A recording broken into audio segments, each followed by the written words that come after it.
Welcome back, everyone. Thank you for joining me here today so that we could discuss Enter the Clones of Bruce. So this is a documentary about how after the death of Bruce Lee, there's obviously a huge, creative and cultural void left behind, and film producers are not likely to let something like that just, slip away because Bruce was at the peak of his popularity, even on an international level, and so they started to cast kind of lookalikes and act-alikes to star in knockoff movies, hoping to kind of either trick the public into seeing them thinking they were seeing the real Bruce Lee, or appealing to martial arts fans who just wanted to see something similar to the movies that they loved and could no longer, get new versions of. So this documentary is fantastic. It's very well edited. It's got great interviews. It starts with the death of Bruce Lee, covers that pretty, not super in depth, but does give a good indication of what went on around his death and immediately following. We get to learn so much about so many of the different people who played the Bruce Lee knockoffs, and it covers just a wide scope.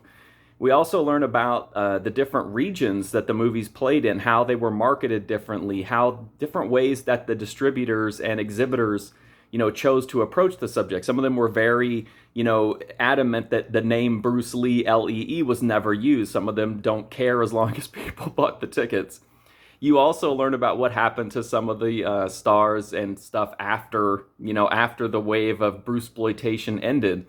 I just thought this was so good. It's so in depth. It's such a it's a tragic story of Bruce Lee, but this movie is a really feel good movie because a lot of the people involved are like, if it wasn't for Bruce Lee, my life would have been so much different, because they were able to have a film career basically because of him, much bigger than they might have had otherwise.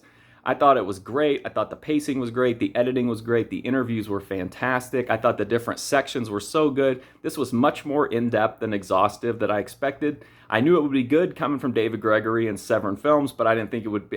Really didn't expect it to be this good. This is a fantastic documentary. The movie's available on Blu-ray from Severin Films. It looks fantastic. It's got an unbelievable archive of outtakes of all kinds from the movies, from the old classic martial arts movies. It's a fantastic archive. It's got audio commentary. It's got trailers. You can also get this as part of the Enter the Clones of Bruce, like Brucesploitation box set from Severin Films, which comes with a ton of the movies as well. But I was only able to watch the documentary for now. I thought it was fantastic. Definitely highly recommended movie, and the disc is fantastic as well. That's my review of Enter the Clones of Bruce. If you like it, please check me out at markfusion.com for my website for movie reviews, or go right here on YouTube to my playlist for movie reviews with hundreds and hundreds of more reviews. Thank you though for sticking around and watching this. I greatly appreciate it. Hopefully I'll see you soon.